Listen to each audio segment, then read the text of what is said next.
So guys आज checkout हो गया और अभी वैसे तो फ़्लाइट हमारी 10 बजे की है रात की, बट हम थोड़ा सा और होटल के आसपास का एरिया जो है वो थोड़ा सा एक्सप्लोर कर सकते हैं।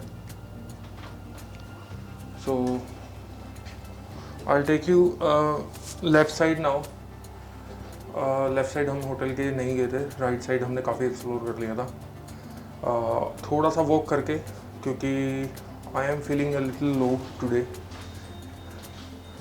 क्योंकि रात को कल काफ़ी वॉक हो गया था और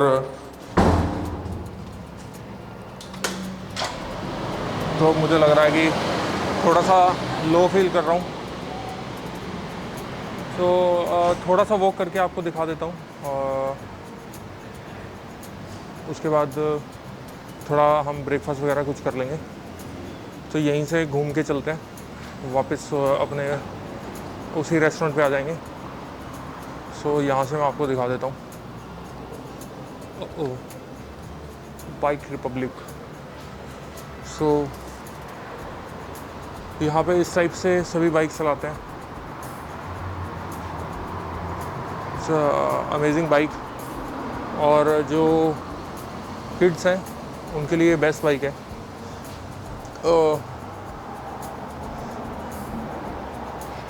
$1200 की है। सी सो $1200 की ये बाइक है। बहुत ही अच्छी बाइक है, फोल्डेबल बाइक है। आप इसको फोल्ड करके कहीं भी ले जा सकते हैं, एयरपोर्ट पे भी ले जा सकते हैं। सो ये है सुल्तान गेट एरिया। वैसे तो इससे जो नेक्स्ट है वो भी सुल्तान गेट ही है, क्योंकि ये दोनों जो रोड है वो मस्जिद दोनों के बीच में है।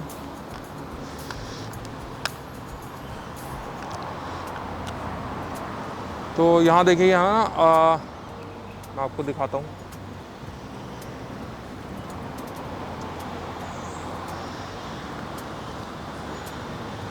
यहाँ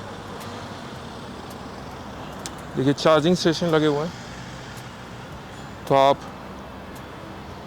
ये देखिए, ये SG ब्लू है टैक्सी कैब। सो यहाँ ये चार्जिंग स्टेशन लगे हुए हैं रोड पे, तो ऐसे ये लोग चार्ज करते हैं। 100% इलेक्ट्रिक कार। हाँ, नैनो लग रही है, टाटा नैनो। टाटा ही तो नहीं, ब्रांड तो कहीं लिखा नहीं हुआ, बट टाटा नैनो जैसी लुक है। सो मोस्टली देखिए, हम शायद दूसरी एरिया में, ये मैं आपको पहले भी दिखा चुका हूँ पेंटिंग। या ये बैग है, मेरे होटल का बैग है। सो होटल का एक्सपीरियंस अच्छा था, बस थोड़ा सा मेरे को अनकंफर्टेबल वहाँ रहा।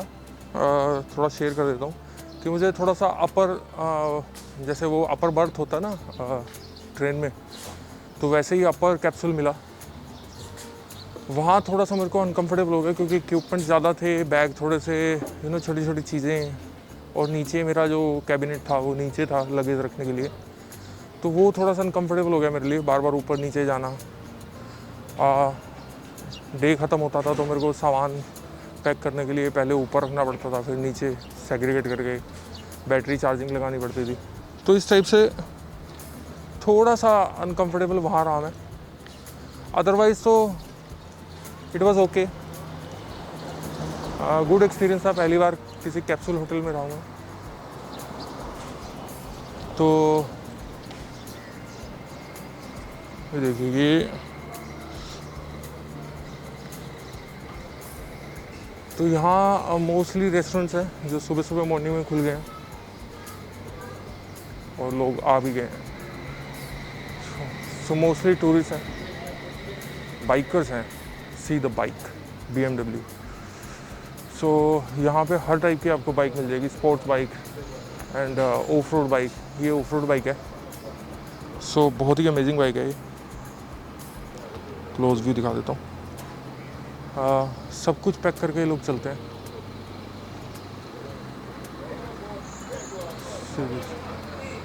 सो बिल्कुल नीट एंड क्लीन एरिया है।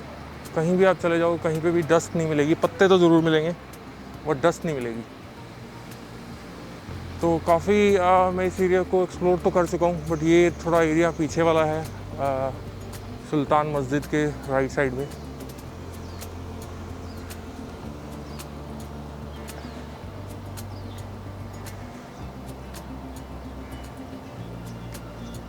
मतलब हर चीज़ यहाँ पे क्रिएटिव है। आप ये देखिए, हमारे यहाँ पे जो झूला लगाते हैं वो थोड़ा फ्लोर से ऊपर लगाते हैं, यहाँ इन्होंने झूला भी बिल्कुल फ्लोर नीचे लगाया और उसके ऊपर घास बिछा दी है। और लेट मी टेल यू, ये ओरिजिनल घास है। सो देखिए कितना, मतलब हर चीज़ में नेचर को यूज़ करते हैं लोग। तो हर चीज़ का एक अलग क्रिएटिविटी के साथ जोड़ देते हैं, तो जिससे टूरिस्ट भी अट्रैक्ट होता है। तो पूरा फैमिली इस पे बैठ के झूल सकती है।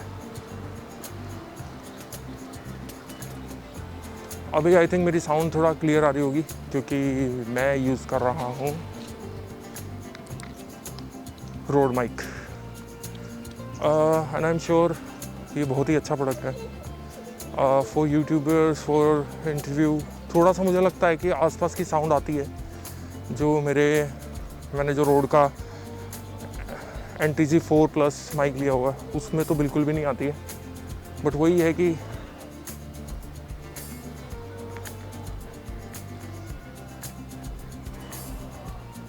वो कैरी नहीं कर सकते। ये मलाया हेरिटेज सेंटर है, आई थिंक, हाँ, मस्जिद के साथ वाला एरिया है।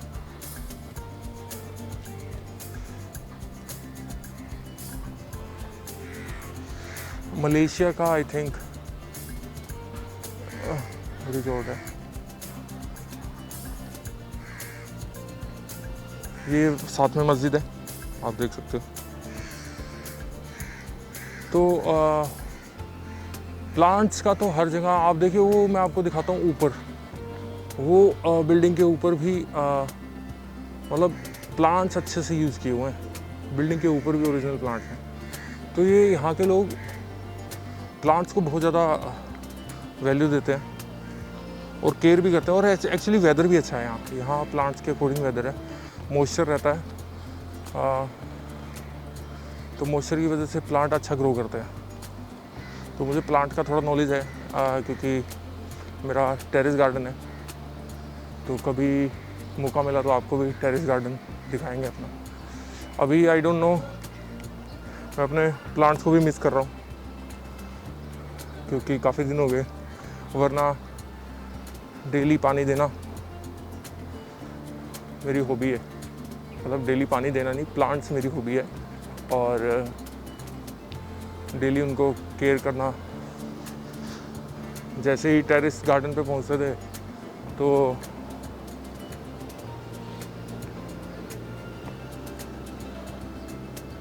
रिलैक्स फील होता था। अभी दोबारा जाऊंगा, कल या परसों तक पहुंचूंगा। तो यहाँ तो ऐसा कुछ नहीं है, बट फिर भी थोड़ा एक वॉक होना ज़रूरी था।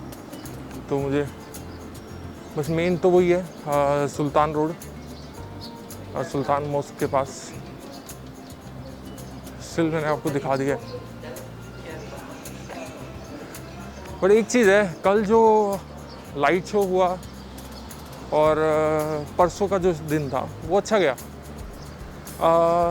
सिर्फ एक दिन मेरे को लगा कि मेरा थोड़ा सा वेस्ट हो गया, लिटिल इंडिया, क्योंकि वो तो मैं देख चुका हूँ, बहुत एक्सप्लोर कर चुका हूँ। बट ये आप लोगों के लिए ठीक है, सिंगापुर में कोई आ रहा है तो कोई Indian food, Indian snacks, vegetables, Indian market अगर ढूंढ रहा है तो आप लोगों के लिए थोड़ा गाइडेंस मिल गई। कंधार स्ट्रीट, तो ये है कंधार स्ट्रीट।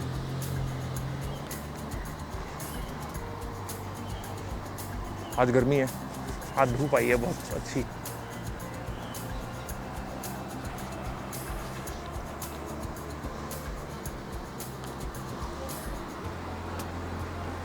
सो देखिए, बाइक्स देखिए,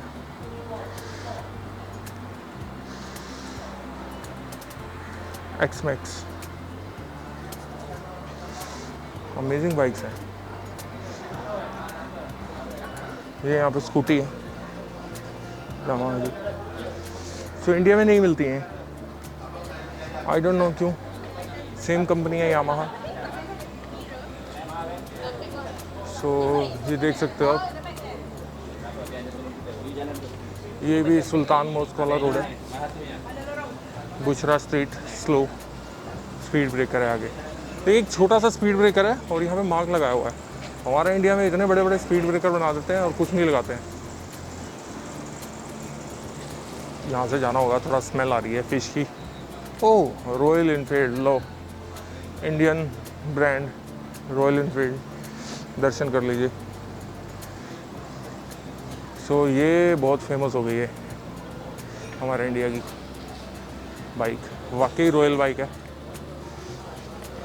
सो मुझे तो बहुत पसंद है, जल्दी ही लेने वाला हूँ। जिस दिन ली उस दिन मैं लद्दाख चला जाऊँगा इसको लेके, ये वादा है। और आपको लद्दाख का रोड ट्रिप पूरा दिखाएंगे। सो यहाँ आपको ये इत्र, जमाल, कजूरा, एरोमेटिक इत्र की शॉप है, परफ्यूम शॉप। अगर आपको इत्र का शौक़ हो या परफ्यूम का शौक़ हो तो यहाँ पे मिल जाएगा आपको। तो वही हम मॉस्क रोड पे आ गए।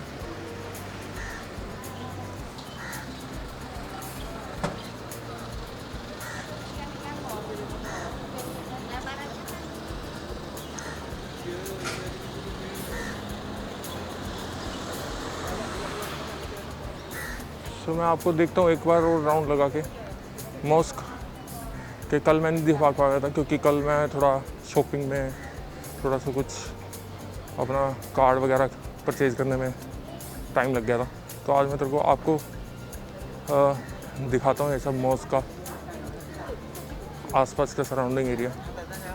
बहुत ब्यूटीफुल मॉस्क है।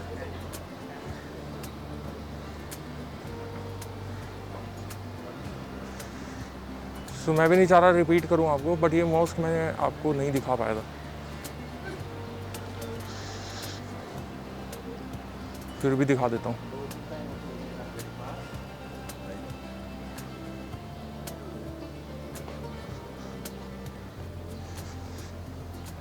आज बहुत गर्मी है। आज पहली बार जब मेरा लास्ट दिन आया तो इतना अच्छा वेदर हो गया, और गर्मी पूरी है।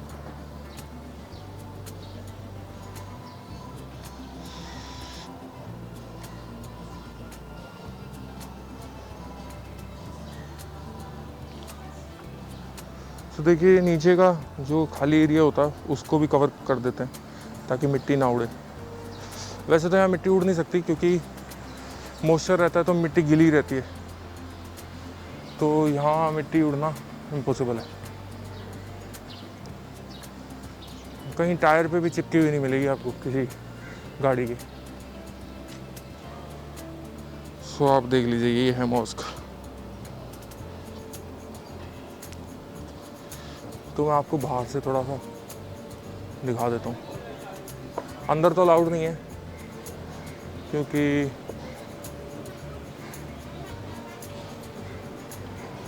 कोरोना की वजह से दे डोंट अलाउ।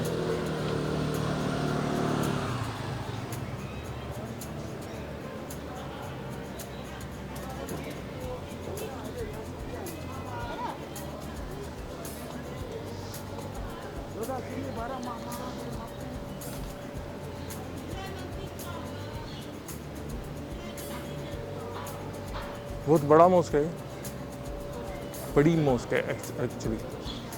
तो ये इसका दूसरा पार्ट है बिल्डिंग का। अदरवाइज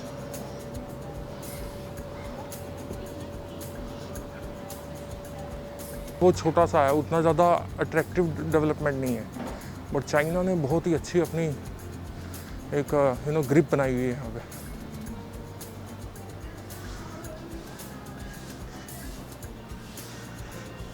सो चलो ठीक है, हम अपने अपने रेस्टोरेंट पे आ गए हैं, तो यहाँ पे कुछ खा लेते हैं, फिर आगे से कुछ बाय वॉक चलेंगे।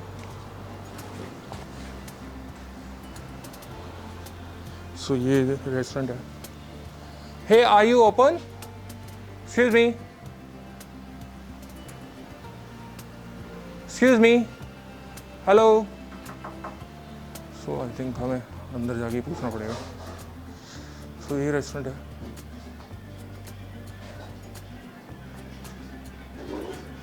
Excuse me, hello, are you open? Sorry? Are you open? No, 12 o'clock. 12 o'clock, okay. So they're saying 12 o'clock he open होगा. बट मैं पहले भी आया हूँ, मैंने 12 से पहले खाना खाया है यहाँ पे. एनीवेज, चलो थोड़ा सा और इसका मतलब थोड़ा सा और घुमा देते हैं आपको. सो ये तो 12 बजे खुलेगा, बेरूत ग्रिल. तो यहाँ पे मोस्टली रेस्टोरेंट अंदर तो खुल गए हैं, बट ये लोग बोल रहे हैं कि 12 o'clock. ये है सुजुकी का I think Jimmy of road bike है, सॉरी कार है. तो यहाँ पे बहुत शौकीन लोग रहते हैं.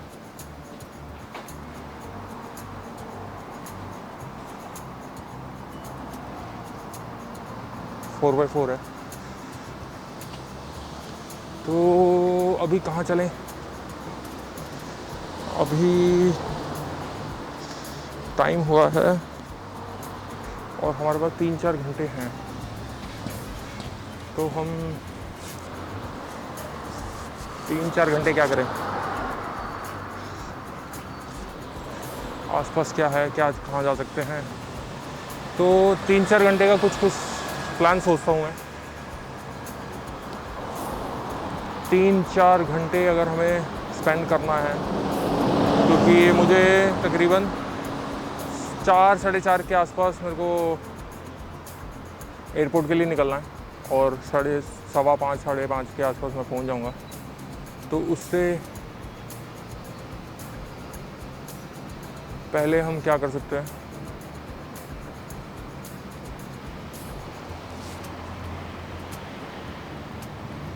वैसे तो संतोषा है यहाँ पे, बट 3-4 घंटे में संतोषा कवर अप नहीं होगा. संतोषा बीच है, बट 3-4 घंटे 1-1.5 घंटा तो आने जाने में लग जाएगा.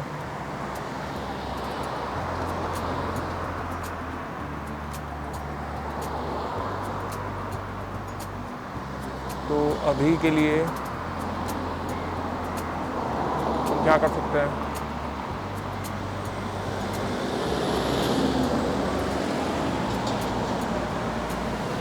चलिए इतना मैं सोचता हूँ, फिर आपको बताता हूँ जैसे कुछ फाइनल होता है. मैं थोड़ा गूगल सर्च कर लेता हूँ. आई थिंक मुझे बैठ के करना चाहिए. बैठ के सर्च करूँगा तो बेटर रहेगा, क्योंकि काफ़ी वरना पहुँचने से पहले ही थक जाऊँगा.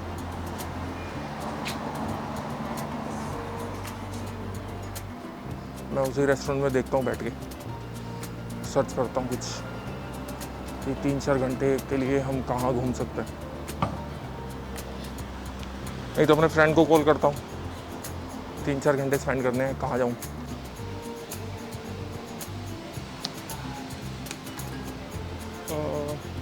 चलिए फ्रेंड्स, जब तक कुछ डिसाइड तो नहीं कर पाया, क्योंकि जो भी एरिया है मतलब वहाँ से आने जाने में 4 घंटे से ज़्यादा टाइम लग जाएगा. और बात ये पहुँचने में नहीं है, वहाँ फिर थोड़ा सा वॉक करके भी आगे जाना पड़ता है, तो उसमें बहुत टाइम लग सकता है.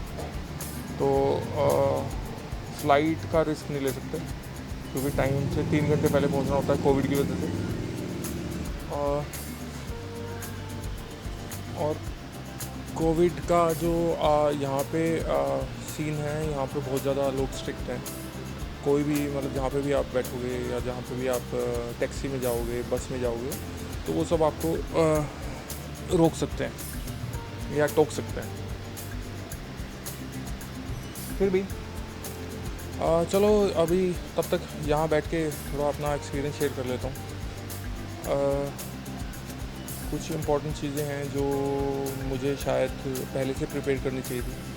एक तो जो मेरा प्लग था, चार्जिंग प्लग भी मुझे मल्टी चार्जिंग प्लग चाहिए था. और उसके आगे जो अडोप्टर लगेगा, वो भी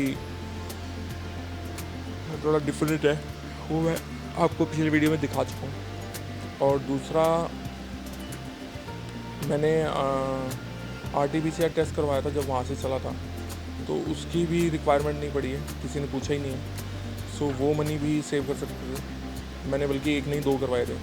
वो रीज़न ये था कि लास्ट मोमेंट पे अगर रिक्वायरमेंट पड़ गई, किसी ने पूछ लिया, और लास्ट मोमेंट पे जब मैंने सैंपल दिए थे तो सैंपल लेके तो अलग अलग टाइमिंग में गए थे, तो मुझे आइडिया नहीं था कि कौन सा सैंपल सब पहले दे पाएगा, इसलिए मैंने 2 करवा लिए।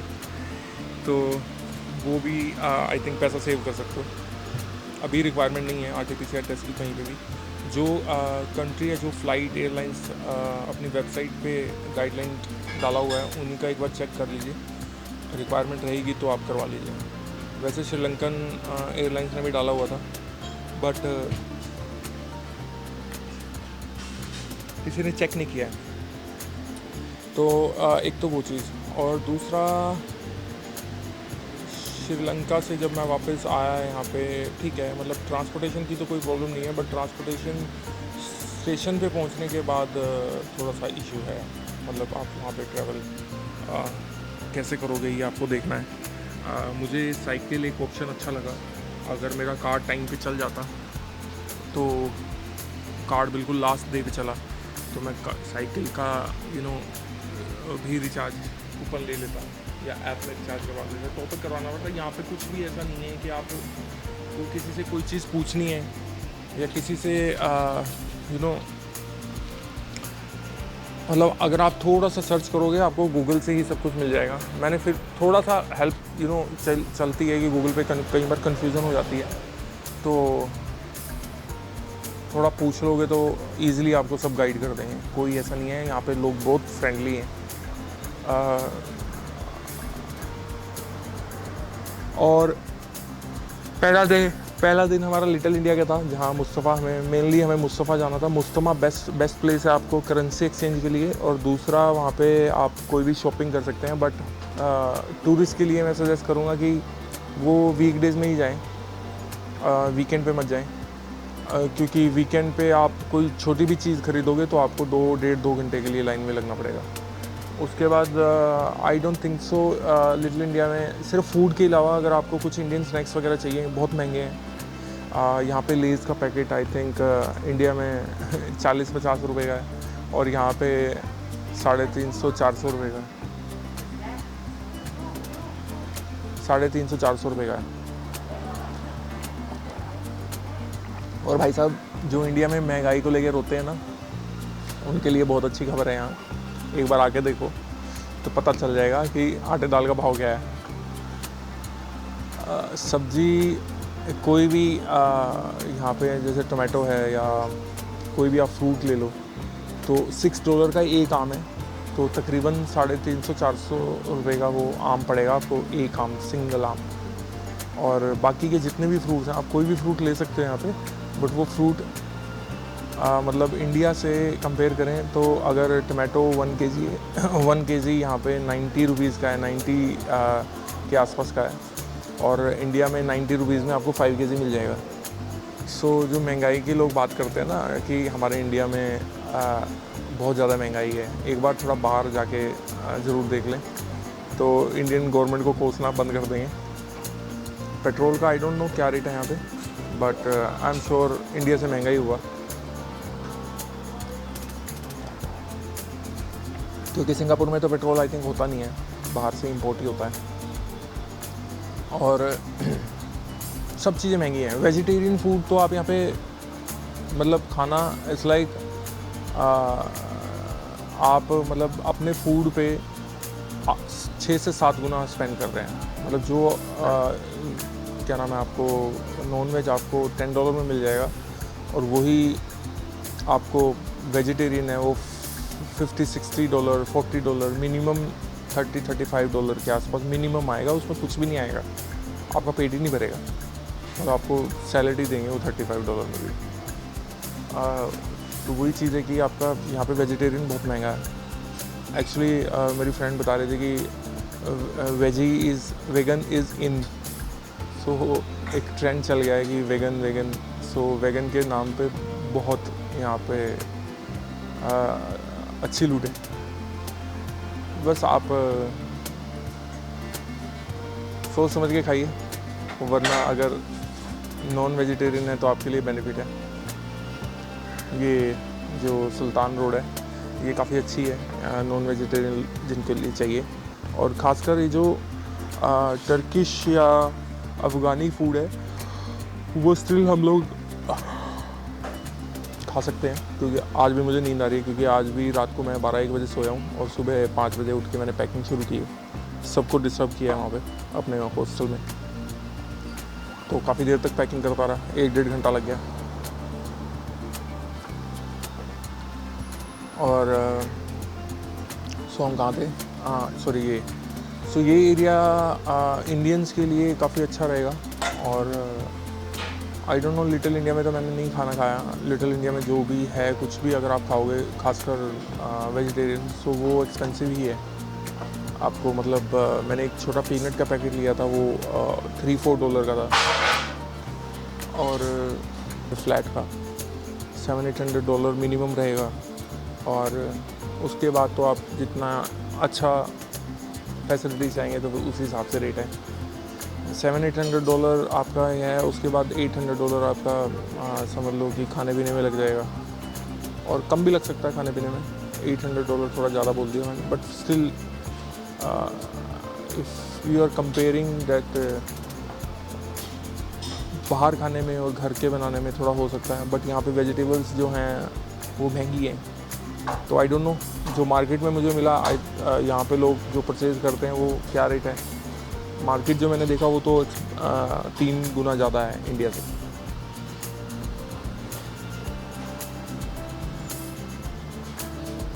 सो food is expensive here, no doubt. उसके बाद पेट्रोल आई एम श्योर महंगा ही होगा। मैं कोशिश करूँगा, petrol station, gas station I think मुझे कोई दिखा नहीं है आसपास, क्योंकि मैंने जितना ट्रैवल किया, या हो सकता है मैंने नोटिस ना किया हो। तो अगर एयरपोर्ट जाते हुए कुछ आया तो मैं ज़रूर उसका एक क्लिप आपको दिखा दूँगा, पेट्रोल प्राइस कितना है। इस सिंगापुर ट्रिप का जो व्लॉग बनाया है मैंने, जो यूट्यूब में डालूँगा, वो कैसा बना है। थोड़ा सा नया हूँ, जो मेरे को एक्सपीरियंस व्लॉगिंग में बहुत कम है। कैमरा के पीछे हमेशा रहा हूँ, आज कैमरा के सामने बात कर रहा हूँ, तो वो थोड़ा सा हेजिटेशन ज़रूर रहेगी। थोड़ा एक्सप्रेशन हो सकते हैं आपको थोड़ा सा डल लगे, बट वही ऐसा लगता है कि मतलब इंटरव्यू लेना, अपना खुद का इंटरव्यू, तो वो थोड़ा सा मुझे धीरे धीरे करके उसमें एक्सपर्ट हो जाएंगे, क्योंकि कैमरा के पीछे 15 साल रहे हैं, तो सडनली कैमरा के सामने आना मेरे लिए एक नया एक्सपीरियंस है। और बाकी जो पिक्चर्स हैं वो डेफिनेटली मैं शेयर करने वाला हूँ, उसका लिंक मैं शेयर करने वाला हूँ अपने यूट्यूब में। और आपको इस पूरे ट्रिप में कहीं कुछ ऐसा लगा हो कि मैं कुछ मिस कर गया हूँ या मैं इससे बेटर कर सकता था, तो मैं आपको रिक्वेस्ट करूँगा कि आप कमेंट बॉक्स में ज़रूर डालिए, तो नेक्स्ट टाइम मैं इम्प्रूव करने की कोशिश करूँगा। और अगर पूरा ट्रिप आपको पसंद आया हो तो लाइक करें, शेयर करें एंड सब्सक्राइब करें। Subscribe my channel so that I can go to some different place and get you some more information about your destination. Next time I am thinking of going, मैंने पहले भी बताया, Dubai. So but slowly my personal destination is all depend on nature wise, like nature friendly, या जैसे कश्मीर है, लद्दाख है, इस type के मेरे को पर्सनली पसंद है। ये सिंगापुर का ट्रिप तो बस यूरोप का वीज़ा नहीं लगा तो मैंने सिंगापुर का ट्रिप बना लिया। अगर यूरोप का लगता तो मेरा ऑस्ट्रिया का पहला ट्रिप होता, बुडापेस्ट और ऑस्ट्रिया का मेरा पहला ट्रिप होता। तो इस रशिया की वॉर की वजह से शायद ये वीज़ा मेरा रिजेक्ट हो गया। सो फाइनली हमारा जो है ब्रेकफास्ट हो गया है, और ब्रेकफास्ट समझ लो या लंच समझ लो, 12 बजे हुआ है, तो ब्रंच ही हो गया है। सो अभी फाइनली डिसाइड हुआ है कि हम लोग वापस एयरपोर्ट की तरफ ही जा रहे हैं। सो वहाँ पे कुछ 1 घंटा एयरपोर्ट पे हो सका तो कुछ ट्राई करेंगे, क्योंकि जो टाइमिंग है 3-4 घंटे पहले 3 घंटे 4 घंटे पहले पहुँचना, क्योंकि कोविड की वजह से थोड़ा सा रूल स्ट्रिक्ट है। और यहाँ से भी मैं चेकआउट तो कर चुका हूँ, बस अपना अभी लगेज उठाना है। और लगेज उठा के मेरे को बुगीज़ मेट्रो से Tanah Merah metro station MRT Tanah Merah MRT और उसके बाद वहाँ से airport. So this is the route plan for airport. सो आपको कहीं पे भी जाना होगा तो आपको एयरपोर्ट के लिए तानामारा पहुंचना पड़ेगा। तानामारा से अलग एयरपोर्ट की मेट्रो जाती है, जैसे हमारे दिल्ली में, बट दिल्ली में अदर वे से भी डायरेक्ट जाती है। तो यहाँ तानामारा से आपको पहुंचना है। तो अभी हम अपना लगेज लेने आए हैं, लगेज ले लेते हैं, उसके बाद चलते हैं और फिर आपको रास्ते का दिखाते हैं।